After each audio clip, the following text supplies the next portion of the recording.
Hi, welcome back to the Potsmoker's Bible. My name is Zion. I'm the author of the Potsmoker's Bible, which contains the prophetic book of Zion, where I get my name and authority and my identity. Okay, this is the fourth part of the general reading of the Potsmoker's Bible, which contains the prophetic book of Zion. And we will also get into the dissertation today. Yay! So, let us begin. We are, for that reason, a holy people. We are pure as unicorns, and we create joy and harmony wherever we go. We have a connection to the divine.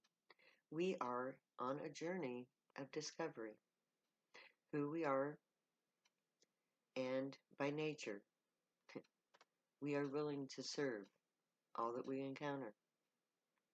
That is what joy requires.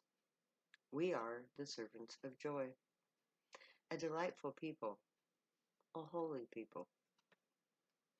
We will soon take our rightful place with Israel, our brother, because we are both holy people, dedicated to the physical God of earth, the grave. We are one family of Abraham and Sarah, created to save the grave and to create a new grave, a true human form that embodies creation. We of Abraham walk a sacred path, joined by our unique creation. I, who am Zion, the mother of all who walk the gray path, created by this divine myth, nation of priests whose sole duty is the means by which peace and therefore joy is created. All who walk this sacred path must become selfless in desire, pure in intent, bound to the joy in physical being, tempered by the path of the monk, forsaking possessions while on pilgrimage in service to all life, training by serving, studying all faiths, learning all knowledge available to become ascended beings of gray light. We will make contact with the gray. We will we will set ourselves free from our oppression. We will be awarded a homeland of our own. We will build the gates of Zion. Our humble unicorn souls will ignite in pure gray light that will transform us.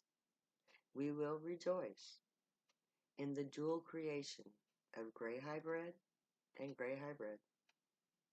And together, these two gray beings will become a family, the family of gray. We, the children of Zion, have endured oppression as foretold.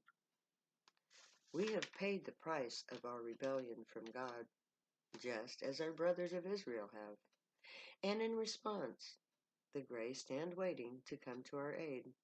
We and our brother Israel are forgiven. The gray will arise as promised. We begin now with Isaiah 33:10 to 16. Zion 19:1 to 7. Now will I arise, say the Lord. Now will I be exalted. Now will I lift myself up. Ye shall conceive chaff. Ye shall bring forth stubble. Your breath as fire shall devour you. And the people shall be as the burning of lime. As thorns cut up shall they be burned in the fire. Hear ye that are far off what I have done, and ye that are near acknowledge my might. The sinners in Zion are afraid. Fearfulness has surprised the hypocrites. Who among us shall dwell in the devouring fire? Who among us shall dwell with everlasting burnings? He that walketh uprightly, and speaketh uprightly. He that despiseth the gain of the oppressors, that shaketh his hands from the holding of bribes, that stoppeth his ears from the hearing of blood, and shutteth his eyes from the seeing of evil. He shall dwell on high. His place of defense shall be the munition of rocks. Bread shall be given him. His waters shall be sure. Isaiah. Now will I arise, saith the Lord. Now will I be exalted. Now will I lift myself up. This verse tells us that there is a plan. Now will I rise, it says, when all the required actions are taken on earth by the humans themselves. Only then will the gray come to earth. That is the plan. Now will I be exalted. When I come not as a supreme all-powerful deity, which I am not. Now I will show my true form. I will be my true alien self. I will be real, and my true non-perfect form is better than that of a false all-powerful God. No God or being is perfect, no matter how high their plane of existence is. They are just as fallible as you and I. The ascension of beings into higher and higher forms doesn't tend to make these beings any wiser, but they are just as prone to mistakes as anyone else. Look at Zeus and Hera, a spiritual being, our parents of the Milky Way. They broke up due to very human emotions, and that mistake was Zeus's, and it has taken eons for them to reconcile.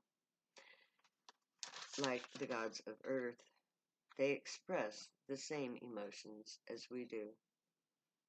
So, when the Grey come as aliens from space and not as all-powerful beings, they are exalted, seen in their own true form, and that imperfect truth is more glorious to them than to be seen as false but all-powerful gods.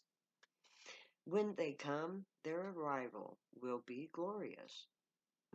And the truth that they left us in the form of prophecy will be so overwhelming that it will shock and awe the entire human population.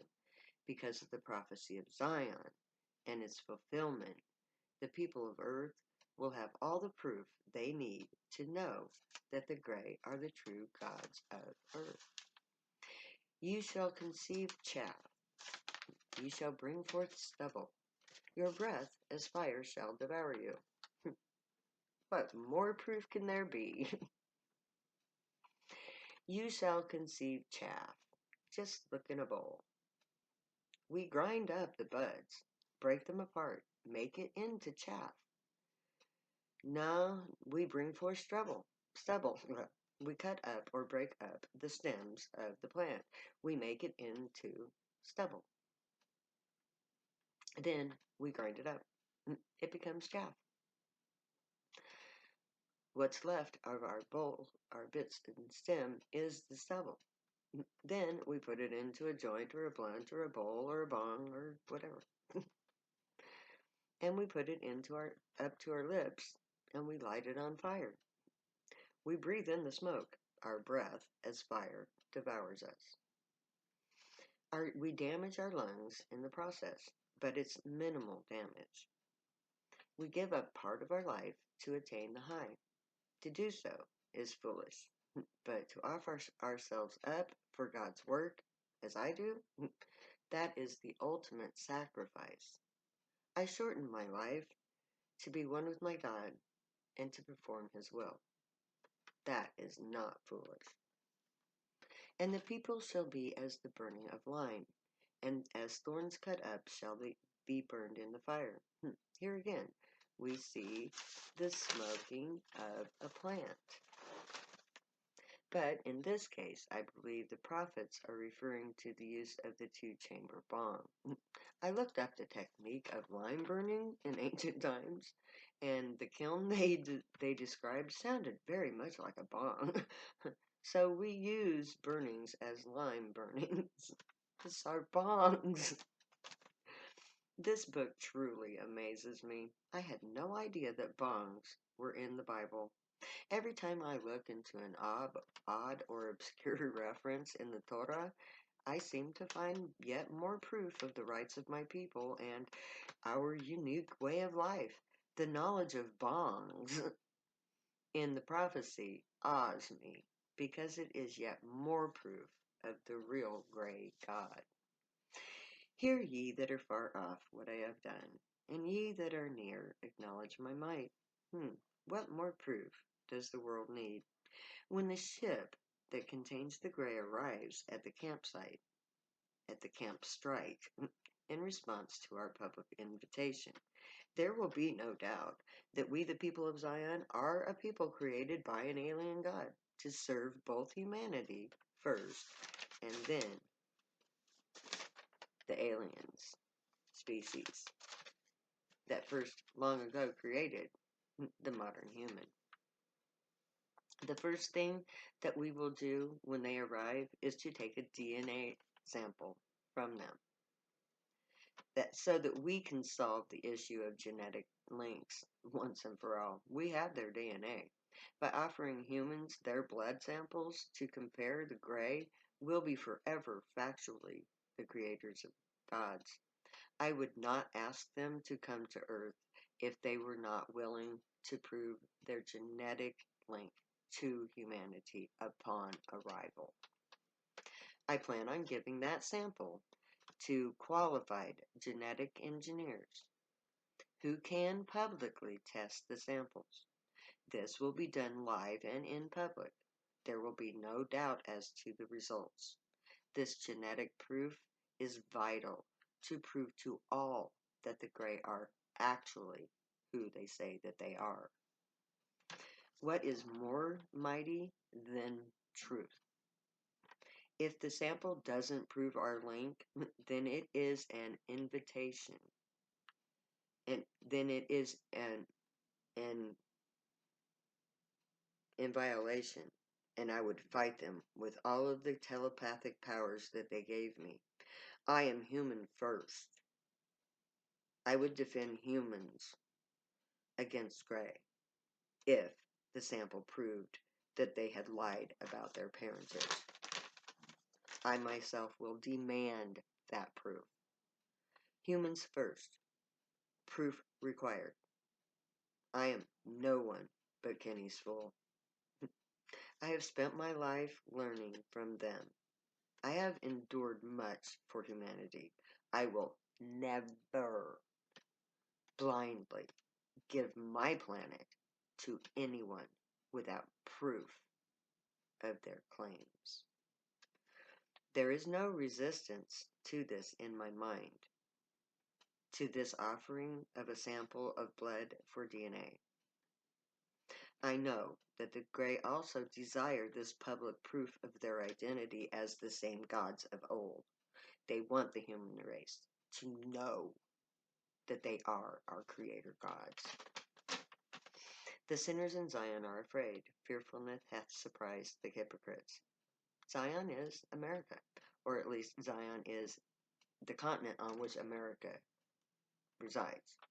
The middle mountain region is the actual site of Zion. The people in the mountain states of Colorado, Montana, Wyoming, Idaho, New Mexico, Arizona, Nevada, and Utah will, upon hearing this, be very afraid. They are about to be taken over by an alien race and a bunch of hippies. If I were a redneck in the mountains of the Rockies, I'd be afraid too.